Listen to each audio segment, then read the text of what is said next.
Olá, E aí, minha querida? tudo bom? Tudo ótimo.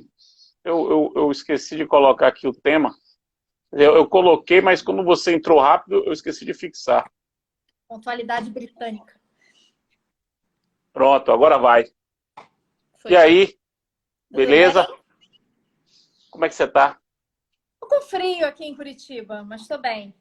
Sobrevivendo à pandemia. Porra, massa. Primeiramente, né, queria lhe agradecer por ter aceito esse meu convite. Eu sei que a sua agenda de lives é uma agenda muito agitada. Você é uma pessoa muito requisitada. Encontrou um espaço, um slot de live no seu dia para poder conversar comigo. E então eu já agradeço profundamente. Eu não consegui ver quem já entrou aí, mas eu acho que já tem gente do Brasil todo. Eu vi Paula Sarno tinha entrado, tem gente aí de vários lugares. As Defensoras entrou, Legal? é um coletivo, né? Um coletivo. Mandou até um abraço aí. Vou fazer primeiro uma apresentação sua, como eu sempre faço, do meu convidado. Vou dizer a razão pela qual eu escolhi esse tema para a gente conversar. E vou lhe fazer uma provocação para a gente começar a conversar, né? Carolina Uzeda, ela é mestre em direito, advogada, né? Muito conhecida, é mestre em direito pela PUC de São Paulo, e doutoranda em direito, no caso processo, não está estudando processo civil, doutoranda em direito processual civil pela Federal do Paraná, sob a orientação do meu amigo Eduardo Talamini, que é um grande processualista, e ela está nesses estudos assim, muito conhecida, tem vários textos publicados, já tem um livro a dissertação de mestrado dela publicada pela editora Juspod, o Interesse Recursal. É uma autora que se tem notabilizado por uma argúcia dogmática, né, sobretudo em tema de recurso, que é o tema sobre o qual ela mais se debruçou nesses anos de pesquisa acadêmica. É uma das fundadoras de um coletivo chamado Processualistas, que está aí dentro dessa época, né, de tentativa de reposicionamento da paridade de gênero na ciência brasileira, de um modo geral, e na ciência do processo civil de um modo particular, tentando mostrar que as mulheres podem e merecem e devem ocupar os espaços acadêmicos. E aí esse movimento é um movimento fortíssimo. Ela é uma das fundadoras do movimento e, além de tudo, é muito minha amiga há muitos anos, mora no meu coração, ela sabe disso, e essa conversa vai ser ótima. E o tema do doutorado dela, e é por isso que a gente resolveu conversar sobre esse assunto, o tema do doutorado dela é a boa-fé processual, o tema da nossa conversa. Tema que me é muito caro, muito caro. Eu gosto desse assunto já há muito tempo. Eu me lembro que quando eu fui fazer pós-doutorado na Universidade de Lisboa, eu fui para estudar uma concretização da boa-fé processual lá, e acabei me aprofundando mais no assunto, a ponto de emitir dinheiro, não sei se você sabia disso, Zeda, emitir dinheiro, me tem dito há uns 10 anos mais ou menos, ele me dizia que se ele pudesse dizer um tema que me caracterizava, isso há uns 10 anos, um tema que me caracterizava, ele dizia que eu era o processualista da boa-fé. Eu gostava de boa-fé.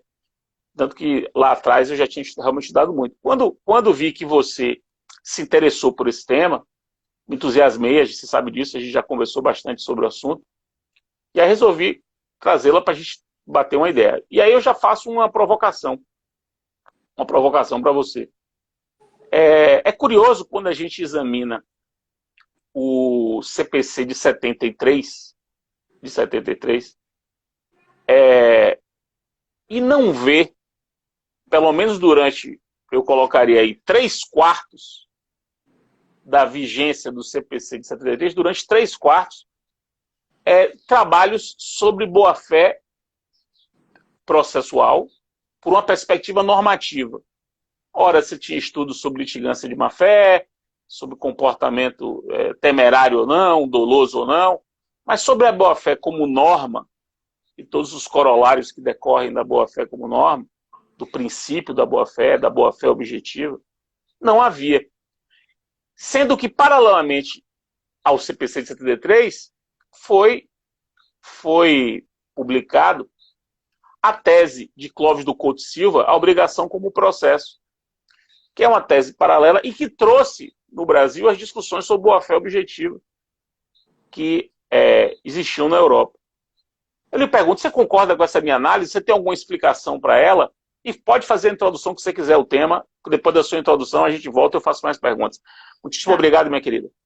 Fred, eu que agradeço. Assim, eu acho que você tem noção do tamanho da oportunidade que você está me dando, não apenas por você ser um gigante, enfim, e pelos milhares de seguidores que você tem, mas principalmente pela oportunidade de dialogar sobre o tema da tese que eu estou escrevendo antes da defesa e poder dialogar contigo, que é alguém que, espero eu, estará na minha banca. Então, né?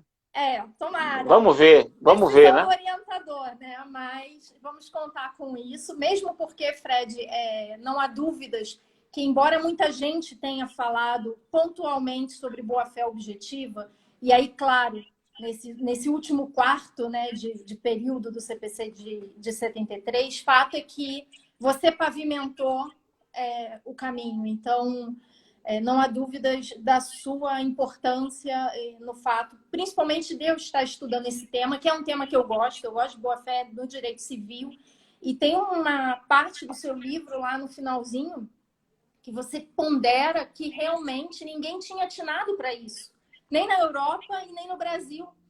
E eu acho, pelo menos, e isso a gente sabendo que a boa-fé surge no processo, né? Como um instituto jurídico, ela nasce no direito romano, ela nasce no processo.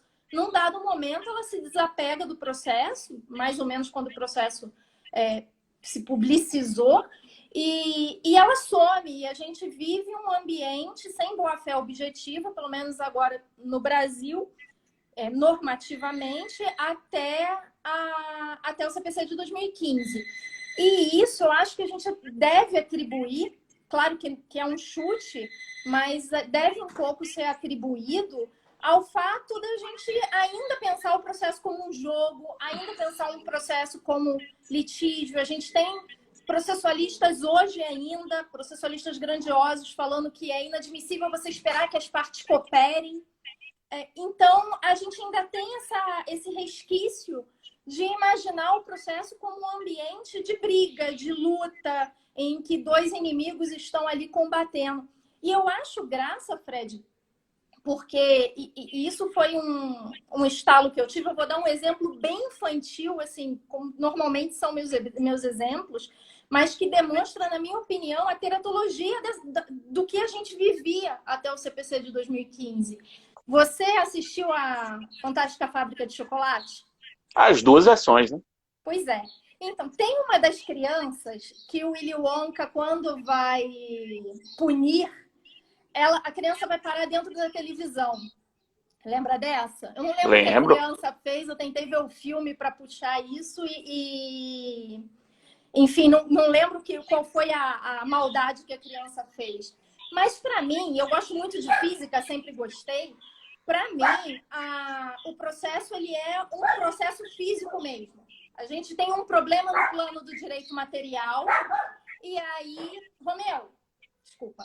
A gente tem um problema no plano do direito material e a gente precisa tornar aquilo. Desculpa, gente. Meu cachorro... Não, deixa ele latir. Deixa ele latir. A gente precisa transformar aquilo numa ficção, porque o processo nada mais é que uma ficção, porque a gente joga aquilo no papel, escreve e o juiz decide. Aquilo tudo funciona num ambiente que não é um ambiente real, né? É um ambiente fictício, é um ambiente de ideias. E depois é papel do processo pegar aquilo que virou uma ficção, que o juiz decidiu, e trazer para o plano concreto e materializar aquilo de novo. E para mim é bem aquela cena da Fantástica Fábrica de Chocolate. em que a criança se desmaterializa, entra na televisão e depois volta. Se alguma coisa acontecer errado nesse processo de desmaterializar e de materializar, a gente não vai ter paz social, porque vai voltar uma coisa diferente do que o que deveria. Ou vai passar para a televisão uma coisa diferente do que deveria. Agora, deixa eu lhe fazer uma pergunta. Já dentro dessa. Desculpe lhe interromper, mas é porque você falou uma coisa que me deixou grilado. Sobre como você encara. Você falou assim, você falou em paz social.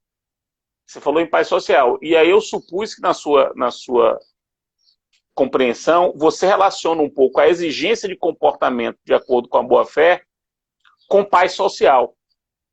E aí eu lhe pergunto, você acha que existe uma espécie de interesse público que justifica a boa-fé? É isso o seu raciocínio? Não. Não? Não. Eu vou te dizer como a boa-fé aparece aí. Nessa televisão que a gente joga as pessoas dentro, que é o processo. Veja, a gente vive num mundo colorido pela boa-fé.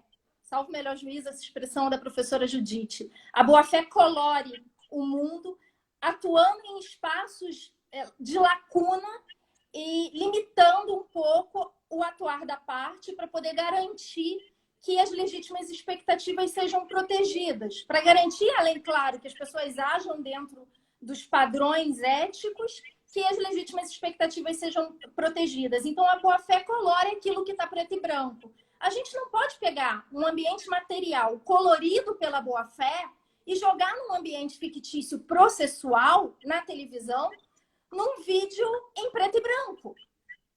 Porque eu tenho um mundo colorido, eu tenho um mundo em que a boa-fé, ela protege legítima expectativa. E o que a gente tinha até o CPC de 73 era um processo em preto e branco, em que se admitia que as partes fossem além do comportamento estratégico ético e agissem mesmo como verdadeiros inimigos, sem respeitar tudo aquilo que elas respeitavam no plano obrigacional.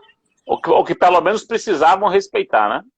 Ou pelo menos aquilo que se espera, né? O problema é que eu Embora espero que ela aja assim fora e não esperava que ela agisse assim dentro de um ambiente público, e aí vamos falar um pouco de interesse público, você sabe que eu gosto, dentro de um ambiente público na frente de um juiz. Então, no seu contrato, você tem que ter uma boa-fé muito mais densa do que dentro de um processo, e isso é um absurdo, porque não tem como sair uma coisa boa de um ambiente desse. Não tem como sair algo positivo de um ambiente desse. Agora, você tinha previsão da litigância de má-fé, né? No CPC 73. Você tinha. E também tem outra coisa, que a gente não pode ignorar. Que a gente tem que tentar interpretar o código em 1973. Em 1973, ou naquela época, não se falava no Brasil, ou pelo menos não era uma coisa no Brasil que se desenvolvia sobre boa-fé objetiva, ou deveres anexos da boa-fé como norma. Não tinha. Você sabia que havia comportamentos ruins, comportamentos bons e ruins. Os comportamentos ruins eram os ilícitos processuais havia, lá no rol do CPC de 73, que tinha um rol, assim como o CPC atual, tem o rol dos ilícitos de litigância de má-fé. Ou você encaixava seu comportamento numa ilicitude tipificada, e aí se tivesse ali, aquilo era litigar de má-fé, e nada além daquilo. Quando vem a boa-fé objetiva, para iluminar, colore o sistema, ela colore permitindo que se reconheça a possibilidade de ilícitos atípicos. Quer dizer, ilícitos a partir da desobediência de um dever geral de comportar-se de acordo com a boa-fé. E isso a galera, em 70, não tinha como pensar. Aqui no Brasil, não dava para pensar. Não dá. Eu acho, assim, olhando para trás, não tinha repertório. Não tinha repertório. A boa-fé objetiva, embora Clóvis, do Couto Silva, um livro que eu recomendo muitíssimo. Obrigação como processo. É maravilhoso, fundamental. Embora Clóvis tivesse falado, aquilo não se desenvolveu. Voltou a se desenvolver depois da publicação da obra de Menezes Cordeiro e a tese de doutorado de Judite Martins Costa. a boa-fé no direito civil. No direito civil. E aí, porque aí a boa-fé no direito privado é a de Judite e a boa-fé no direito civil é a de Mendes Cordeiro. E isso tem 20 e poucos anos. Aí o tema no Brasil pegou pressão, aí a galera vem. Aí já na reta final da vigência do Código de 73, você já começa alguém falar em boa-fé objetiva, em ilícito, em comportamento processual contrário à boa-fé, independentemente de dolo, independentemente de elemento subjetivo. Então, não sei se dá para a gente fazer essa crítica de que assim, o pessoal da década de 70 não percebia que já se exigia boa-fé objetiva fora. Isso não se exigia isso naquela época. Nem fora. Nem fora.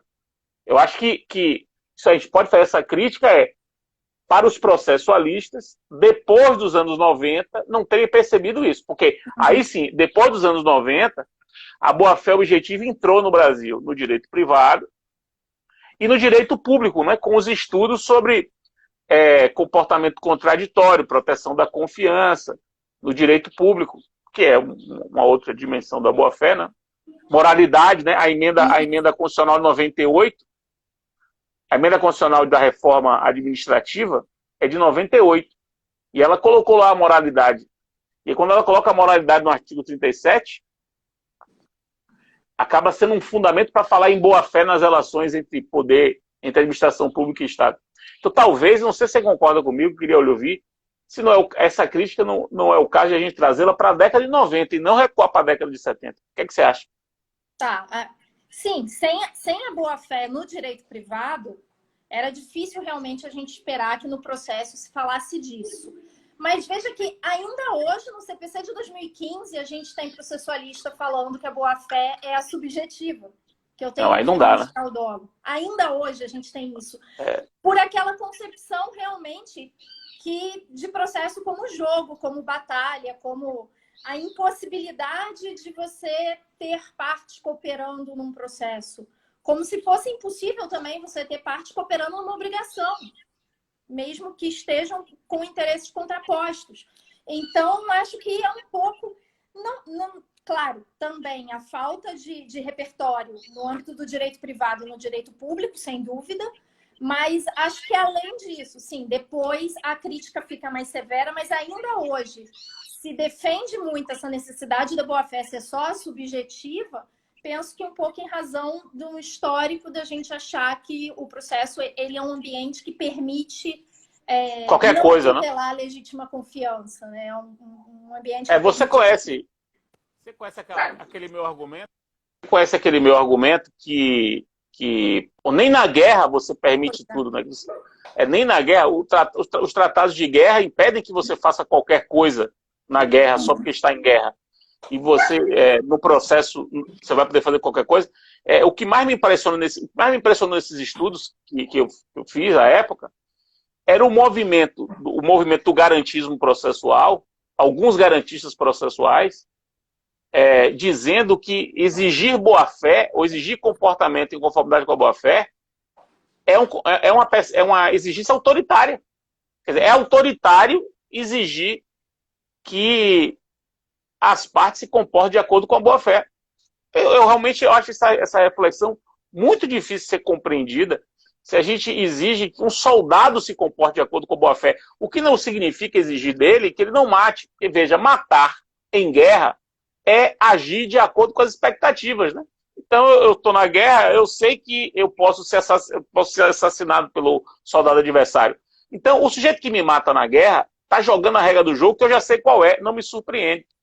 Agora, em compensação, se eu sou preso na guerra, se eu sou um prisioneiro de guerra, ele não pode me matar, sendo eu prisioneiro sem razão.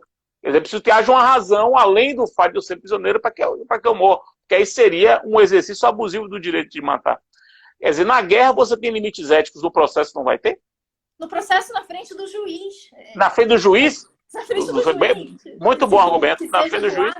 Logo na frente do Estado, naquele local em que ele é destinado a apaziguar a situação, porque o processo serve para resolver problema, quando o problema existe, para solucionar conflito. Naquele ambiente que é feito para isso, eu vou permitir essa conflituosidade excessiva. Então, para mim, é muito difícil até... claro, a gente não tinha o repertório no âmbito do direito privado, a gente não tinha o repertório no âmbito do direito público, mas veja, Fred, que ainda é difícil para as pessoas compreenderem e assimilarem como a boa-fé objetiva vai ser aplicada ao juiz. Sendo que a pergunta que eu ia fazer, está na minha lista aqui. Juiz é sujeito, deve comportar-se de acordo com a boa-fé? Mas óbvio, porque ele tem que se comportar de acordo com o princípio da moralidade, independente de qualquer coisa, porque ele é um agente público. E aí todos os agentes públicos do Brasil precisam se comportar de acordo com a moralidade, todo ente público precisa se comportar de acordo com a moralidade, o que quer dizer, respeitando a boa-fé objetiva e a tutela da confiança. E aí eu digo que o juiz não precisa? Não, todo mundo precisa, juiz, mas você, na função de julgar, não. Você não tem que respeitar a tutela da confiança de ninguém. Você pode tudo. Você é o diferentão de todos os agentes públicos do Brasil. Não tem cabimento. Não, não tem cabimento. Você, na função de julgar, você não precisa cumprir o 37, coisa que o STF já disse que precisa. Então... Deixa eu lhe dizer duas coisas sobre isso. Eu acho que vai interessar para a sua pesquisa. Duas coisas. Primeira coisa foi, quando eu fui para Portugal, tratar do assunto, chegou aqui o cara. Aqui, ó. Pode estar aqui, valeu? Quando eu fui para Portugal estudar o assunto, pode abrir, pode abrir. No Código Português, tem dizendo o seguinte: todos os sujeitos do processo devem cooperar entre si para uma decisão justa. Aí falando que da cooperação. Todos os sujeitos do processo. Quando vai falar da boa-fé, que é um artigo logo depois, um colado no outro, diz assim: as partes devem se comportar de acordo com a boa-fé. Todos têm que cooperar, mas as partes devem se comportar de acordo com a boa-fé.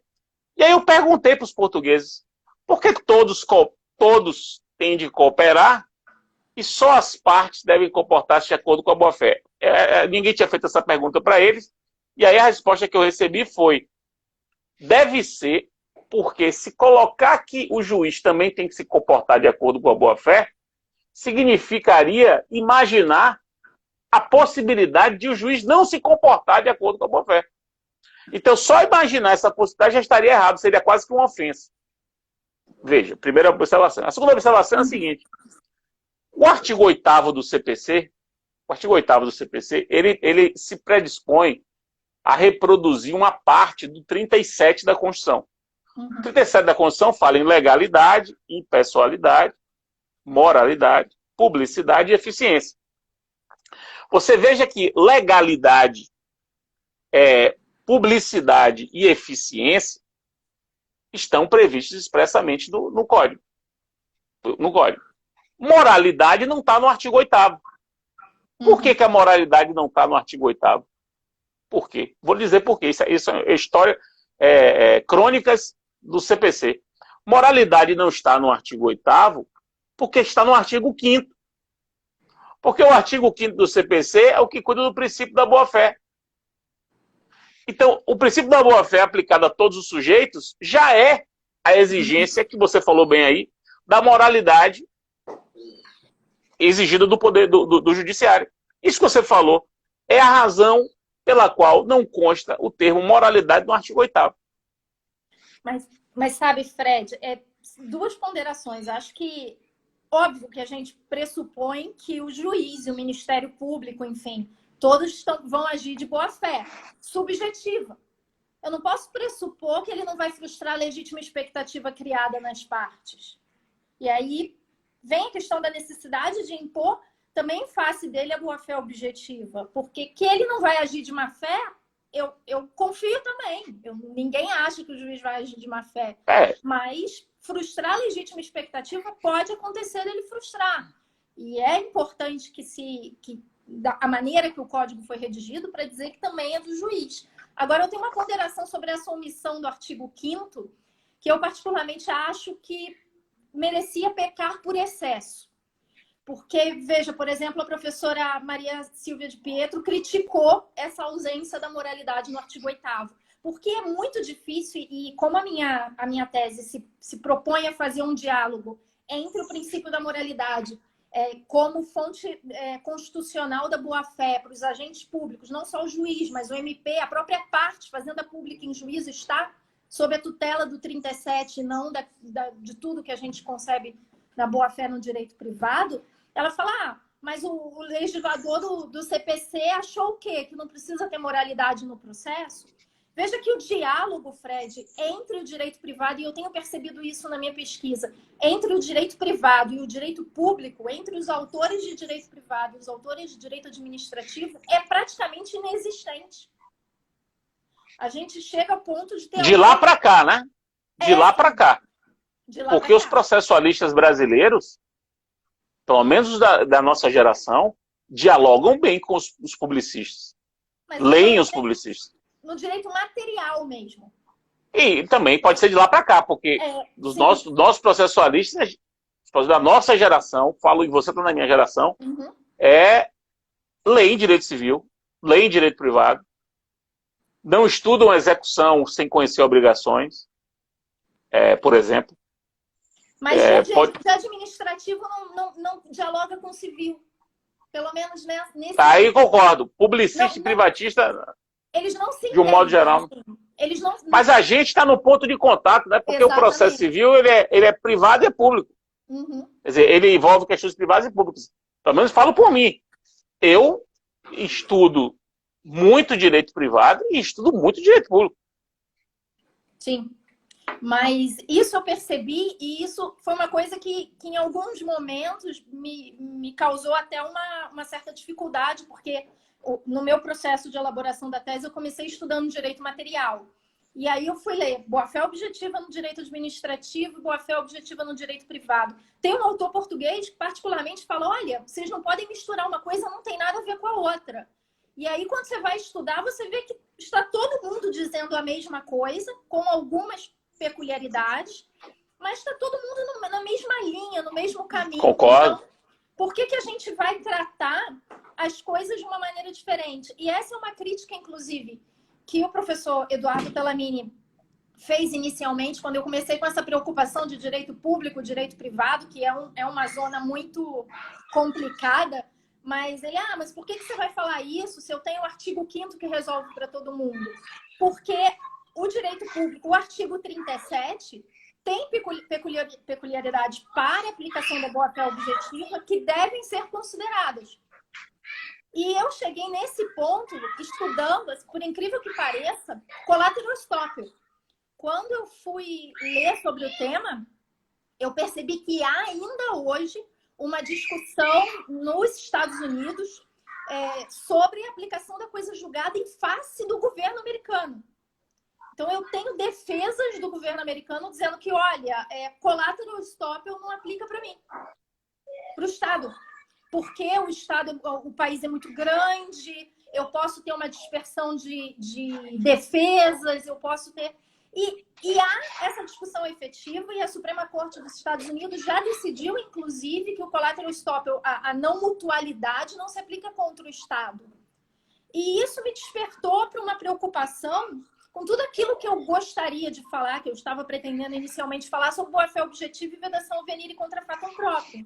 Realmente, a vedação venire contra fatum próprio, para o poder público em geral, e aí também para o juiz, para o Ministério Público, ela é um pouquinho diferente do que ela é para um agente privado.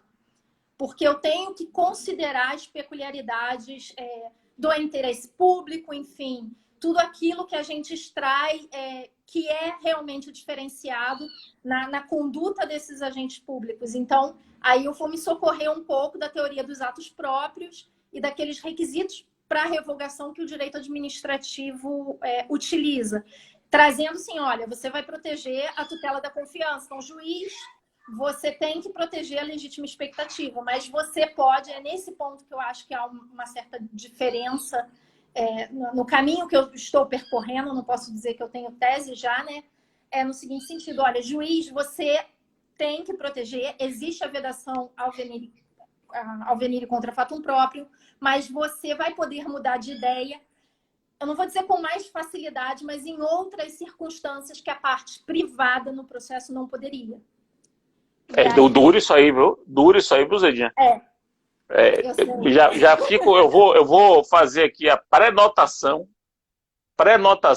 da minha quase objeção a isso. Eu não li nada, né? Não li nada, você está só lançando aí a semente, mas fica pré-notado para poder lhe arguir sobre isso no momento oportuno.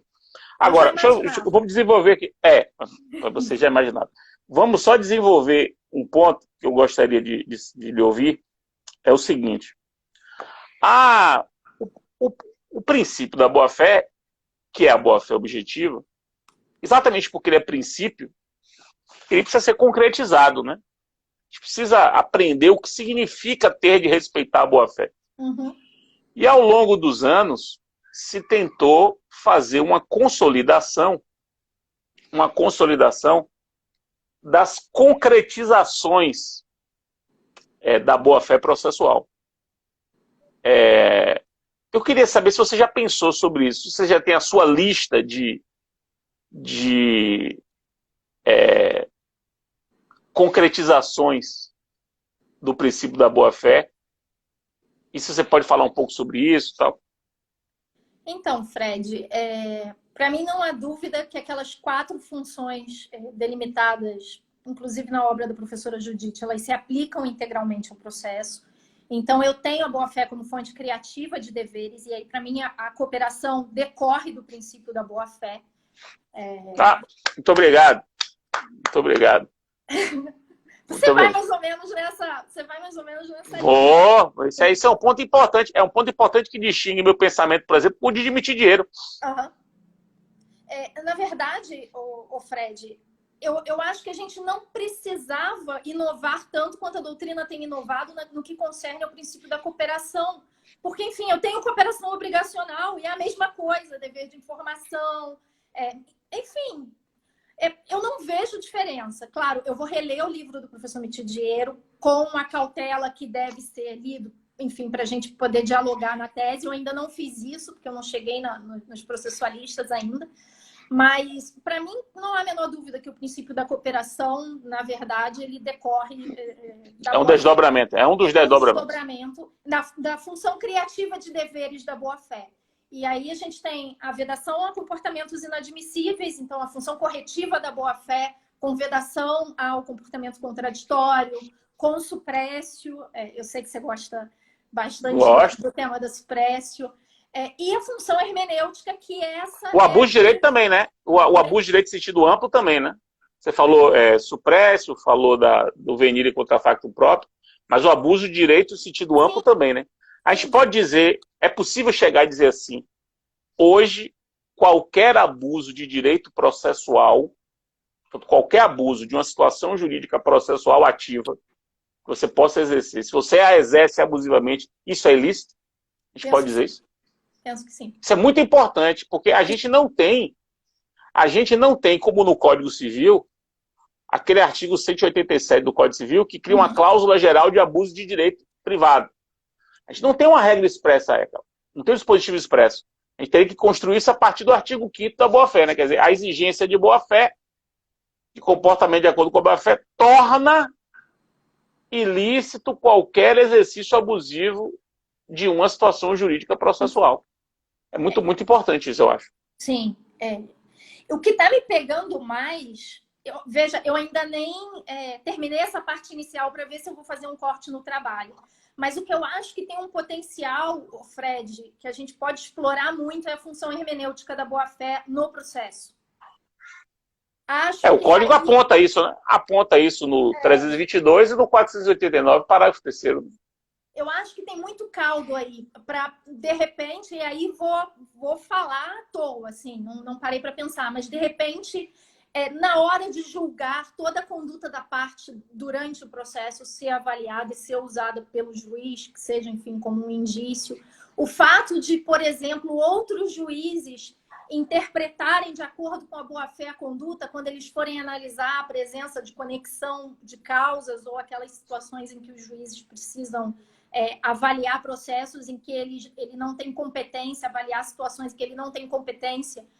Vou verificar aqui se eu tenho conexão de causas para mandar o processo para o juiz por evento. Ele pode avaliar e interpretar a conduta da parte no outro processo de acordo com a boa-fé. Ele não pode julgar, mas interpretar de acordo com a boa-fé. Agora, eu queria que você me dissesse isso, porque eu vou fazer uma pergunta bem direta para você. Vou fazer quando eu estou numa arguição. O que é interpretar de acordo com a boa-fé? Rapaz, o que é? Então, isso é isso não é fácil. Isso não é fácil. Não é, por isso que eu não é fácil. Não sei. Porque, assim, eu li o livro da professora Paula e acho, e não quero correr o risco de errar, como eu vejo muita gente errando, de trabalhar a interpretação sem trabalhar a teoria geral do direito. Então, eu prefiro não responder, porque essa parte da função hermenêutica, para mim, eu não tenho dúvida que será mais complexa no meu trabalho, na minha opinião. Deixa eu lhe dizer, eu não sei se você já conhece o livro de Clovis Quemerich. Clovis Quemerich é um gaúcho. A tese de doutorado dele é sobre sentença omissa. Sentença omissa e trânsito em julgado. E ele tem que falar muito sobre interpretação da decisão, até para saber se a decisão é omissa ou não. E aí esse Clovis, que é uma tese de doutorado que eu acho espetacular, eu já fiz até uma resenha dela na Rep. E eu o convidei a escrever sobre interpretação de acordo com a boa-fé. E ele escreveu um texto, está naquele Doutrina Selecionada, no volume. E ele defende uma coisa ali que eu achei interessante. É isso que eu quero o que eu vou dizer agora foi uma perspectiva dele, que eu acho que ele tem razão. Nos estudos de linguística, na comunicação, né, o modo como as pessoas se comunicam, tá? Existe um princípio da linguística, que se chama princípio da caridade. Que é o seguinte: numa interlocução como a nossa aqui, eu tenho de interpretar o que você diz partindo do pressuposto de que você é uma pessoa que está agindo com racionalidade e com lealdade. O que isso significa? Se há duas interpretações possíveis dentro daquilo que você me fala, se há duas possíveis, eu tenho de optar por aquela que lhe considera, aquela que lhe toma como uma pessoa racional e ética. Porque se a outra interpretação lhe toma como uma pessoa irracional ou como uma bandida, quer dizer, há duas interpretações possíveis. Em uma você seria uma bandida, na outra você não seria bandida. Eu tenho que ter caridade com o meu interlocutor e interpretar de acordo a considerá-lo uma pessoa correta. Isso é interpretar de acordo com a boa-fé. Ou seja, se tem uma decisão e essa decisão permite que eu atribua a ela 2 sentidos, 3 sentidos, 4 sentidos. Só que 2 desses sentidos só fariam sentido se o juiz fosse corrupto. Se o juiz fosse um lunático, agindo irracionalmente. Então eu não posso dar uma interpretação havendo outras possíveis, porque se só houver aquela é porque ele é doido ou corrupto mesmo. Mas se há outras interpretações possíveis, eu não posso optar por uma que supõe que o juiz seja um bandido ou um lunático. E aí Clovis diz, interpretar de acordo com a boa-fé é aplicar na interpretação das postulações das decisões o princípio da caridade. Quer dizer, por exemplo, é uma coisa que eu fazia e sempre fiz na minha vida sem saber disso. Eu sempre tento interpretar o comportamento do outro, sobretudo de alguém que tenha comigo alguma relação, de modo a não pensar que esse comportamento do outro é um comportamento que me atingir, salvo se só tiver essa interpretação possível. Se não tivesse uma outra, eu não interpreto contra a pessoa, eu interpreto a favor. Acho isso bem interessante. Não sei se você já tinha pensado sobre isso, mas eu acho muito interessante para desenvolver a função hermenêutica da boa-fé. Pensei, mas eu continuo achando eu preciso avançar. Eu não sei se eu vou fazer o corte na tese, se isso vai sair da tese, enfim. Mas eu acho que pode ser mais no processo, sabe? Eu acho que pode ser uma fonte para criar indício. Eu acho que a gente consegue, que há potencial para, no âmbito do processo, a função hermenêutica ser mais do que interpretar de acordo com a boa-fé. enfim, não conheci o princípio da caridade, mas é isso que a gente intuitivamente imagina, que, olha, se eu tenho duas interpretações possíveis, eu vou partir da premissa que aquela pessoa está agindo de boa-fé com lealdade. Mas eu ainda acho que a função hermenêutica da boa-fé aplicada ao processo, ela tem um potencial maior, que eu não sei qual, talvez no campo do direito probatório, enfim, eu ainda preciso avançar mais nisso para ver se eu consigo extrair alguma coisa a mais disso. Mas eu acho que ela tem um potencial que a gente ainda não observou. Principalmente nessa questão de outros juízes interpretarem a conduta da parte no juiz anterior. Porque isso vai ser necessário, Fred, quando eu falo em vinculação extra-autos. Isso eu queria lhe perguntar. Eu ia lhe perguntar sobre isso. É uma consequência. Quero que você fale sobre isso aí. Tanto para o juiz quanto para as partes. O que eu faço num processo me vincula e eu não posso fazer, pelo menos a priori, diferente em outro processo. Se eu tiver, enfim, identidade de grupo de interesse e tudo mais. Mas existe, e existirá, para mim, não há dúvida de que existe uma vinculação extra-autos, e se existe uma vinculação extra-autos, o outro juiz, ele não pode avaliar a minha conduta no outro processo, ele não pode me julgar porque ele é incompetente, mas ele pode interpretar os atos que eu pratiquei lá, a fim de trazer toda aquela minha conduta, tudo aquilo que eu fiz no outro processo, na decisão que ele vai dar nesse. Não sei se eu me Tiziano, né, nosso amigo comum baiano, ele tem um texto, já com algum tempo, já tem uns 5 anos esse texto, em que ele defende que o juiz que não observa as próprias decisões anteriores dele, juiz, em casos semelhantes, ele viola a boa-fé. Eu mandei uma mensagem para o Tiziano. Quando eu li esse texto dele, foi agora, eu falei, caramba, Tizi, você há 5 anos falou o que eu quero dizer na minha tese. Não é uma das aplicações, né? É uma das aplicações de sua tese, né? Não é uma tese sobre estabilidade, então eu não vou falar só disso, não é minha pretensão. Mas o fato é que o juiz ele é vinculado a extra-autos. E mais, sendo uma estrutura, o Poder Judiciário sendo uma estrutura, eu tenho vinculação com decisões de outros juízes. E o 926 me garante isso. O 489 me garante isso. O juiz não pode... Deixa eu lhe dar fala. Um exemplo prático que eu vi. Olha que coisa. Um tanque do exército atropelou um brother. O brother morreu. Aí os familiares entraram com ação de indenização contra a União. A União negou a responsabilidade. Negou. A defesa negou. Paralelamente, o soldado responsável, o celular habilitado, foi excluído do exército. Ou seja, administrativamente, ele foi responsabilizado pelo ato. E em juízo, a União negou. É possível isso? Claro que não. É isso, né? Além das partes, e é muito tranquilo as pessoas aceitarem, engraçado, quando eu falo que as partes estão vinculadas, mas que o judiciário está vinculado, e aí o judiciário enquanto poder mesmo. Eu tenho essa autovinculação no direito administrativo para os outros poderes.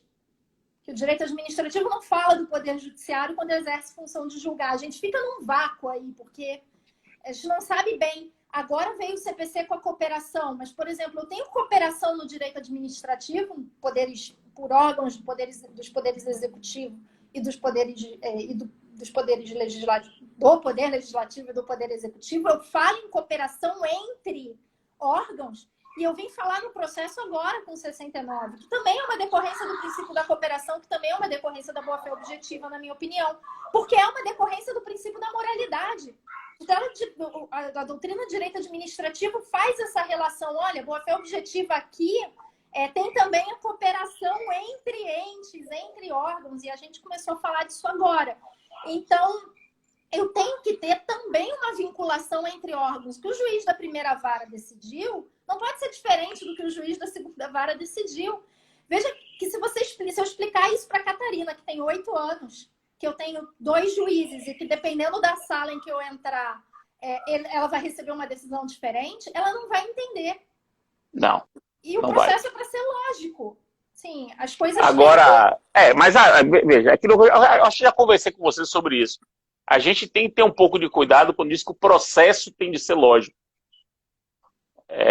Que o lógico depende de que lógica, né? A lógica pura, silogística pura, mas há a lógica também do razoável, que é um outro tipo de raciocínio lógico, né?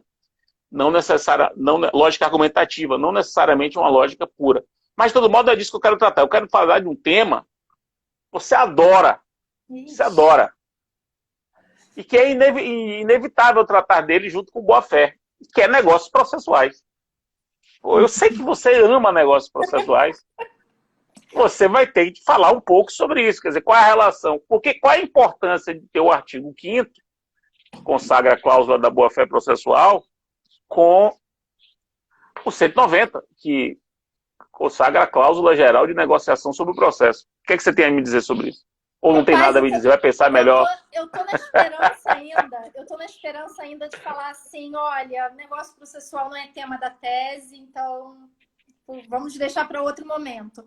Mas a verdade é que, pelo menos a relação que eu enxergo inicialmente, é que além a boa-fé processual, no que tange aí.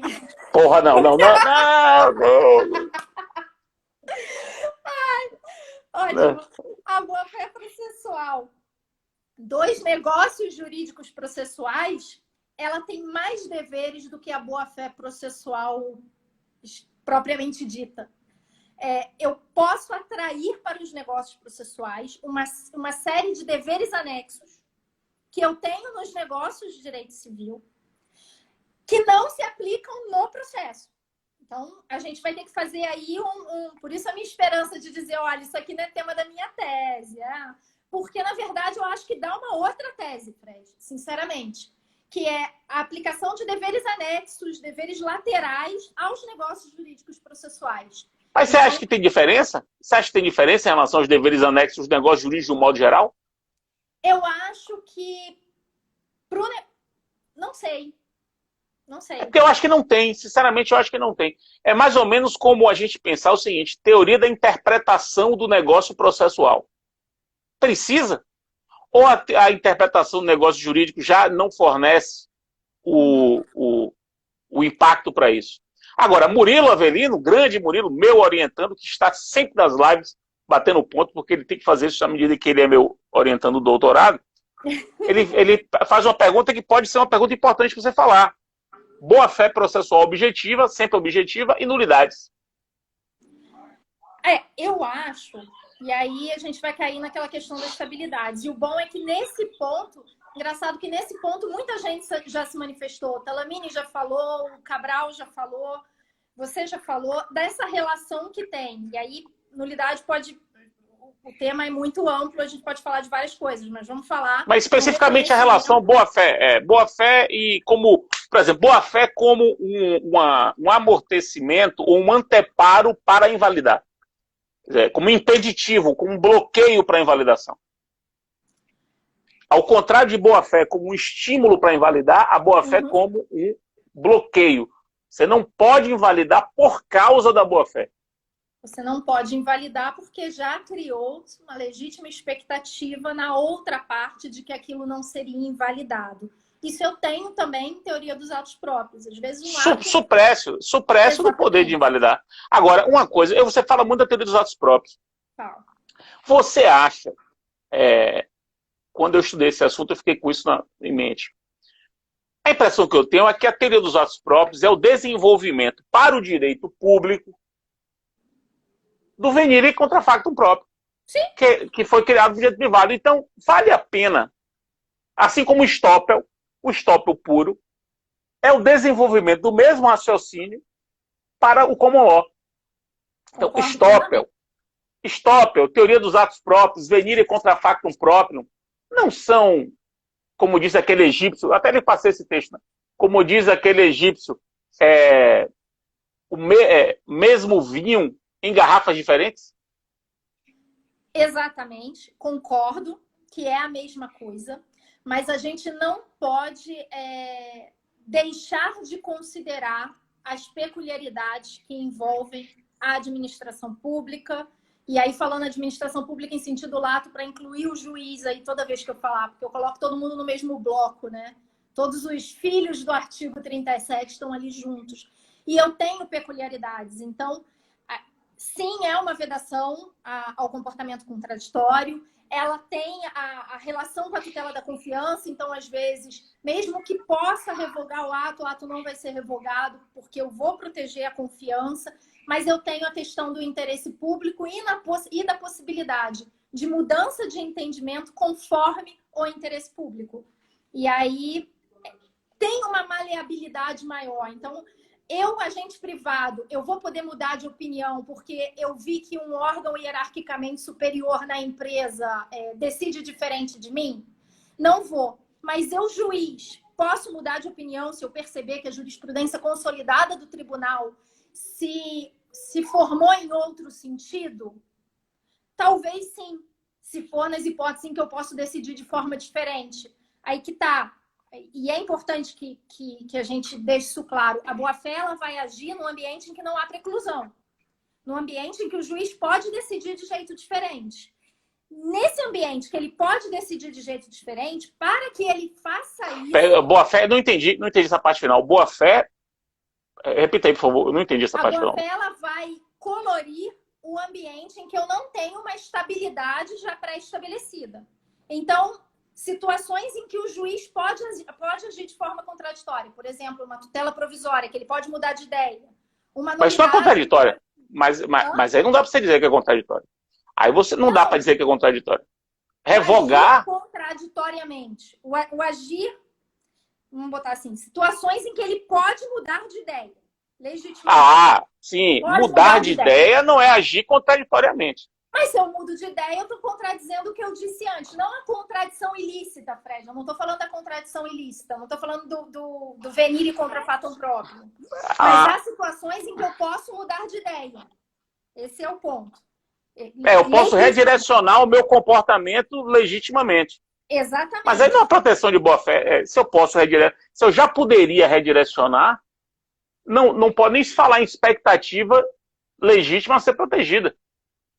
Se a tutela provisória, é provisória e é dada, eu sei que ela pode ser revista. Como é que eu posso dizer que eu tenho legítima expectativa de ela não ser revista?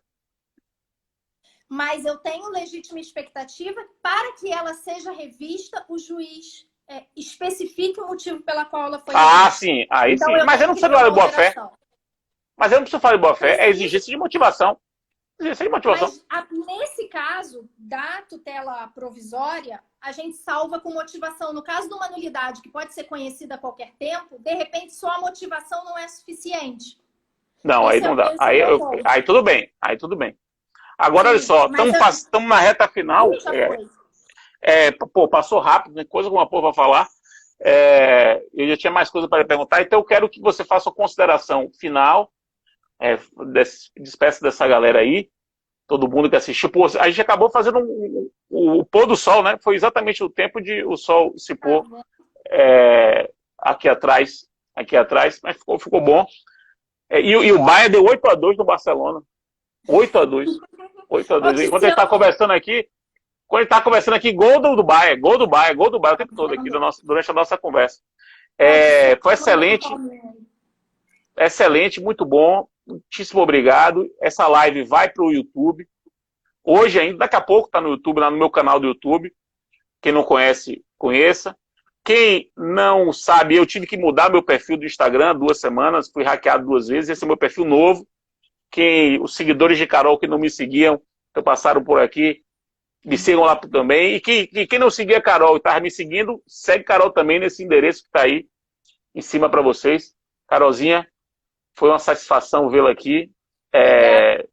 Parabéns pelas suas ideias. Obrigado pela sua presença. E anotar. Preparando. Eu compartilho com você depois aí o link. E no Megafone também. Eu compartilho no Megafone também.